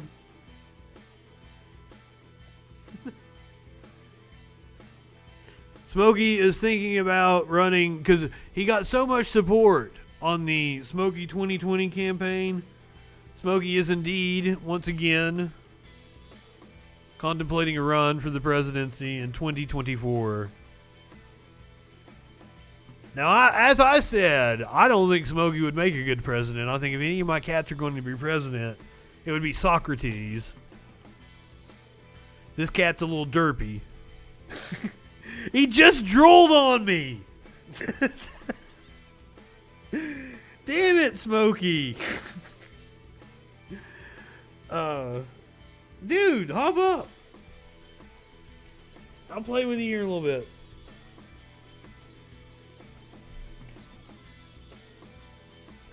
Well, okay. So I told my friend Sparkles about the whole Smokey 2020 campaign, and she's like, Smokey doesn't have a plan for my future. Smokey doesn't have a plan for healthcare. Smokey just wants to roll in the dirt. And I'm like, yeah, exactly. That's why he wouldn't make a good president. Because it really is. I have a Puking Dog 2016. Boy, we're taking a detour tonight. Yes, I did hear about the Trump campaign. I did indeed hear about Puking Dog 2016. I'm getting a lot of make sure that your dog's okay. Here we go, Puking Dog 2016.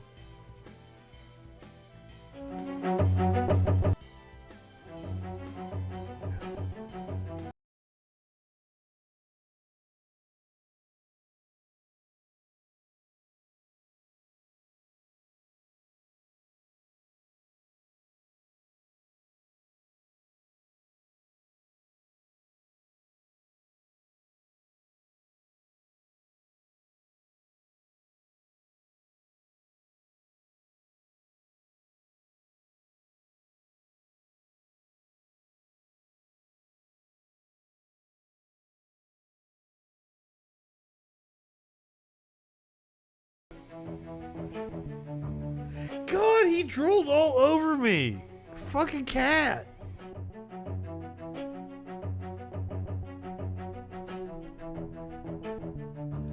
I'm like in an election like Hillary and Trump, like I totally understand. But if you're going to do that, please check the laws in your state. Because sometimes writing in a joke name in any write-in will disqualify the entire ballot. And you don't want to disqualify your local races and shit. So if you are considering a write-in, please consult your state laws and find out, because some states will allow you to write in fucking anybody. Some states will allow you only to write in, so like if it's a write-in candidate, it has to be like a candidate that is declared they are a write-in candidate. Fucking crazy shit. Anything to confuse people and try to depress the vote, of course. All right, turning to my home state of Kentucky, 3 grand jurors in the Breonna Taylor case file impeachment petition against Attorney General Daniel Cameron. I almost called him James Cameron, but that's the director. I'm not a James Cameron fan, but holy shit, that would be an insult to him. This is the 3rd citizen impeachment petition filed in Kentucky this month.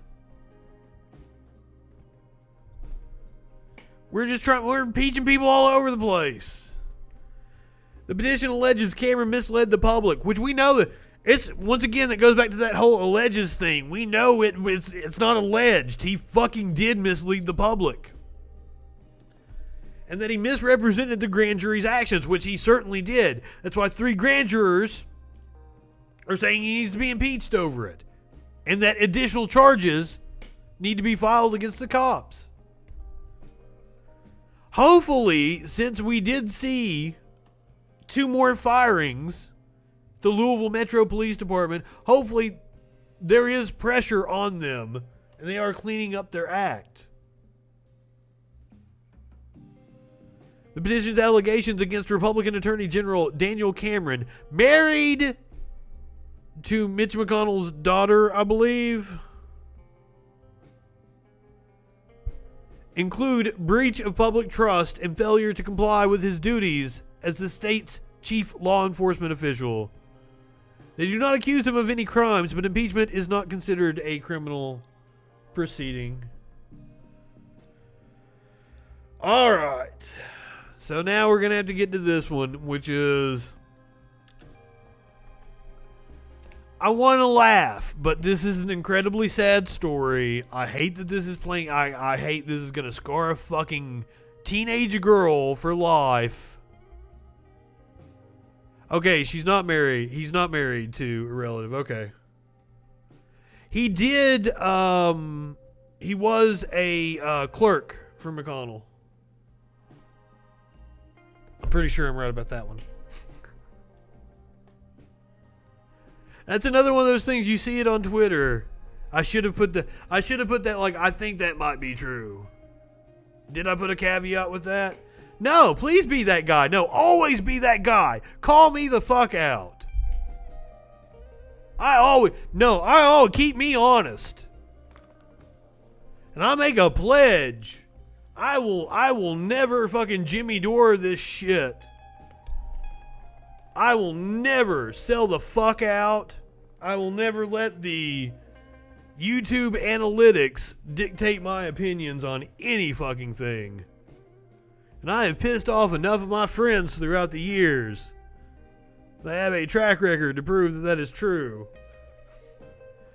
Kellyanne Conway's Twitter account posted a topless photo of her teen daughter. The latest incident in an increasingly fractious relationship between Conway and her daughter that's playing out live on social media, which is the thing that the fact that everybody is watching this, like, I hate this for, not for Kellyanne, for Claudia. Surely something is going to happen to Kellyanne from this. I had a story that said the police were investigating after the videos we watched last week of Kellyanne yelling and being abusive towards her daughter. I feel so sorry for that poor girl. Goddamn. And then this happened. Like, this is all too fucking much.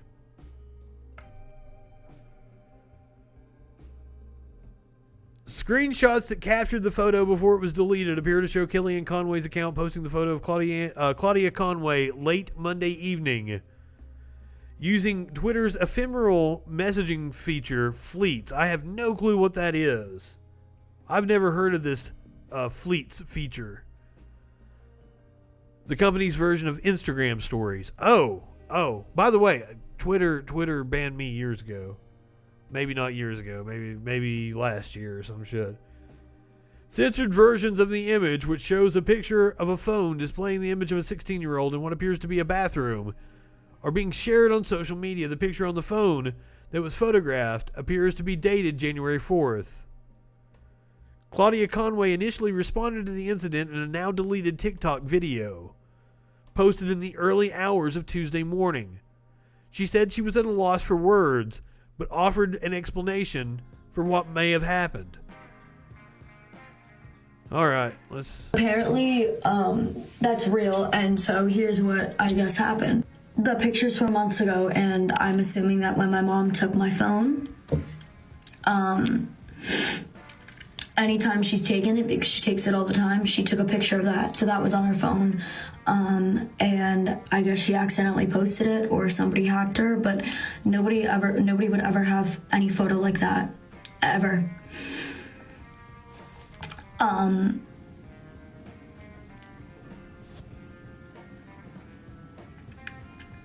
So Kellyanne, you're going to fucking jail.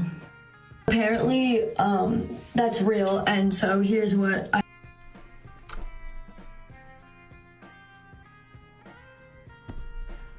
Well, it wouldn't be the first Trump associate to see the inside of a jail cell. So here's part two after finding out that it's circulating on Twitter. I don't know what to do. Nobody would ever have that photo. Ever. It was on my phone. I don't think I've ever sent it to anyone. So I'm assuming that my mom took a picture of it to use against me one day, and then somebody hacked her or something. Because there's no physical possible way that anybody would have that photo of me. I'm literally at a loss for words, and if you see it, report it.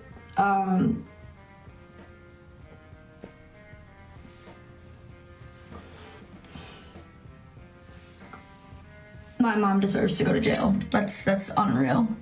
She's the only person that has it. Just talked to my ex. She was like, that's insane. I'm shaking. Yes, it's insane. I don't know what to do. I had a friend ask me if I'd seen the photo. I'm like, dude, yeah, I'm not going searching for the photo.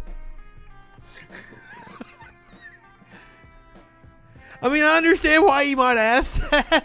Not because I'm a pervert, but because, like, I watch, like, all the, like, live leak videos and shit. Like, yeah, I'm not searching for Claudia Conway. I wish I didn't even know about it. I don't like covering the TMZ style shit. Somebody like Kellyanne Conway should have never been anywhere near the White House in official capacity.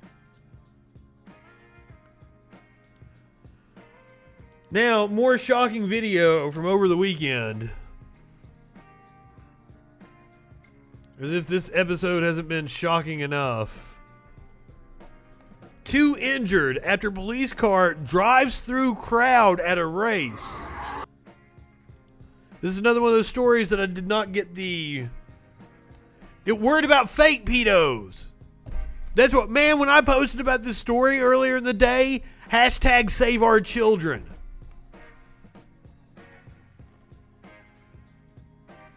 But if you heard the show last week, I had a caller call in. He was a real right-wing nut job calling Joe Biden a pedo. Somebody sent me the information on him. Turns out he had been arrested for child rape. You can't make this shit up. Was this in Tacoma? I didn't look. Yeah, Tacoma, Washington. So the police officer is responding to the report of a race.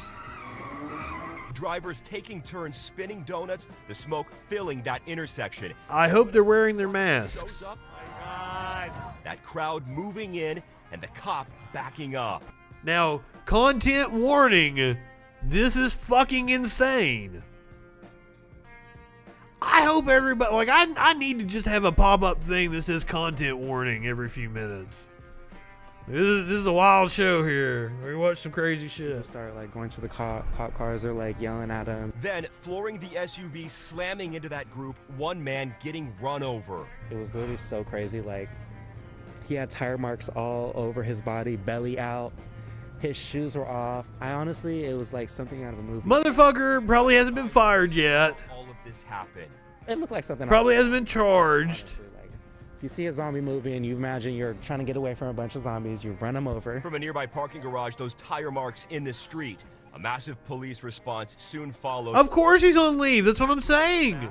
It's unclear if that was the one being driven when all of this went down. Probably unpaid leave.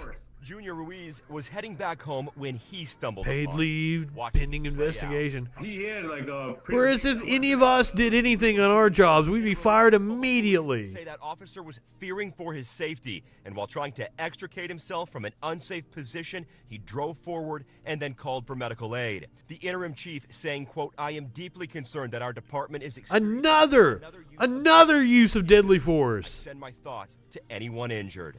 Sounds like it's a Tacoma police issue.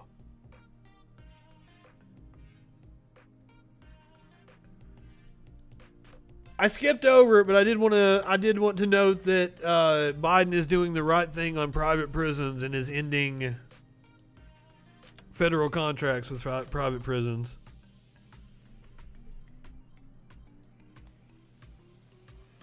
God damn.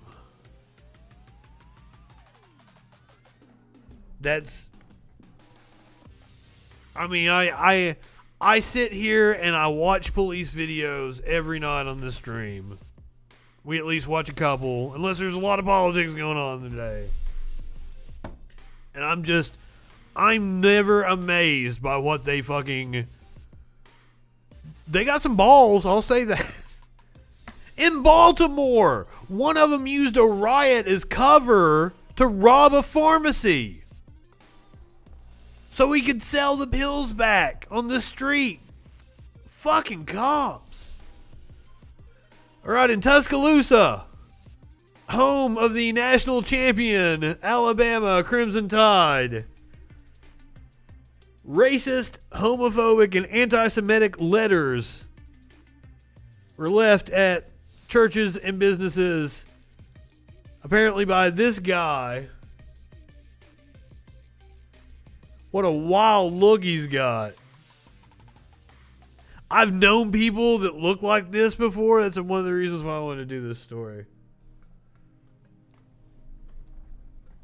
Let's see if I can see it better over here. Shit. I work for a small company with 3 employees with STEM degrees. Roy Moore's stomping grounds. White birth rates have been around 1.2 children per woman. Also, because of white technological advancements and aid, third world populations have exploded. In 2017, whites were estimated... I mean, it's really hard to read. Feminism is not about equality and fairness. It's to convince them to pursue careers instead of families. Yes, right-wingers want them to be broodmares. Have you noticed how few children there is in the Jew media now?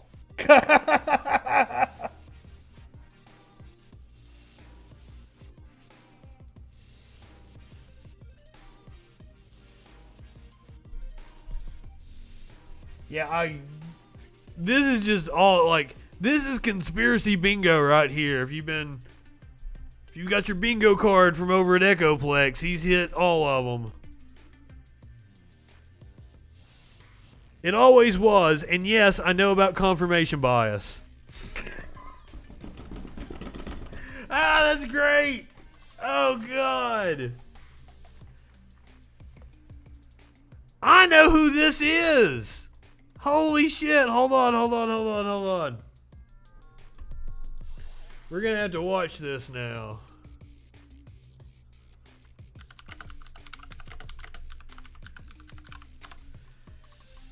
It kind of looks like this guy right here.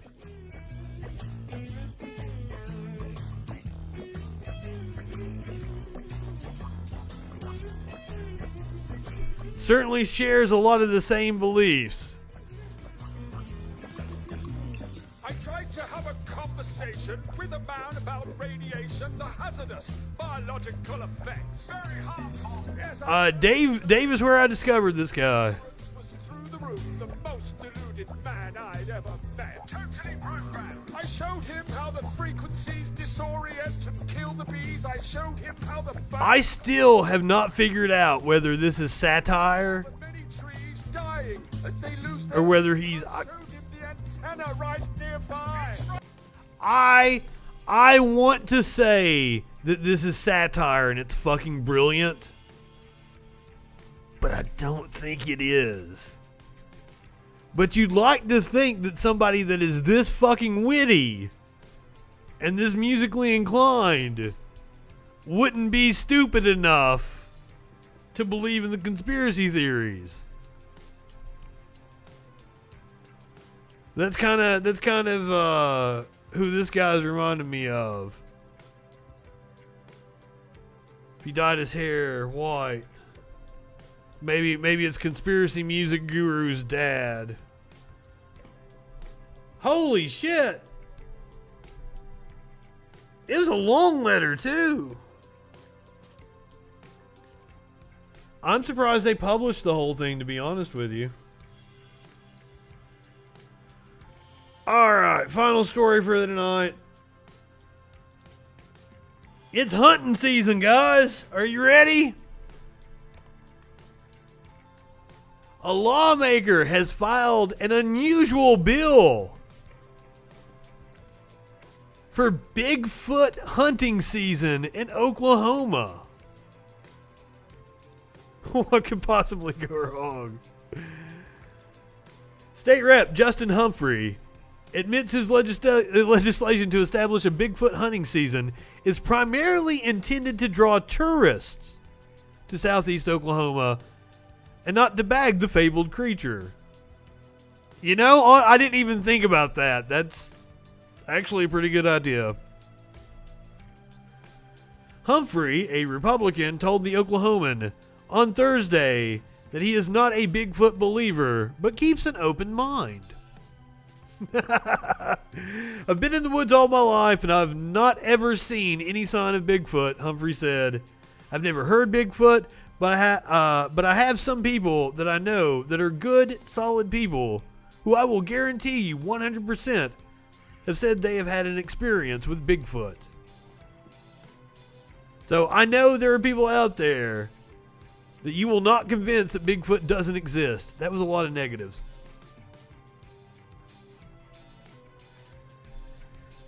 His bill would direct the Oklahoma Department of Wildlife Conservation to establish the annual dates of a Bigfoot season to create any necessary specific hunting licenses and fees. Humphrey said he would like to see a $25,000 bounty for the live capture of a Bigfoot. Tell people to stay out of the woods, and especially me. I get confused for a Bigfoot.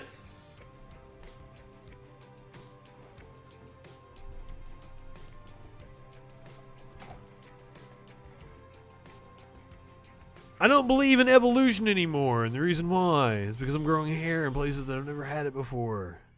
I'm devolving. I'm turning back into a monkey. Humphrey said he's just trying to capitalize on what merchants in Hochatown, a popular southeastern Oklahoma destination in McCurtain County, are already doing by selling Bigfoot to tourists. Honestly, I thought this was fucking stupid, but after hearing the idea, it's not a bad idea. Honestly. I'm down with it. I'd go Bigfoot hunting. All right. This is the first time I've got to do this in a few days since I've gotten cut off. Go ahead. Light one up, tip one back. It's all right to have a little fun before you hit the sack.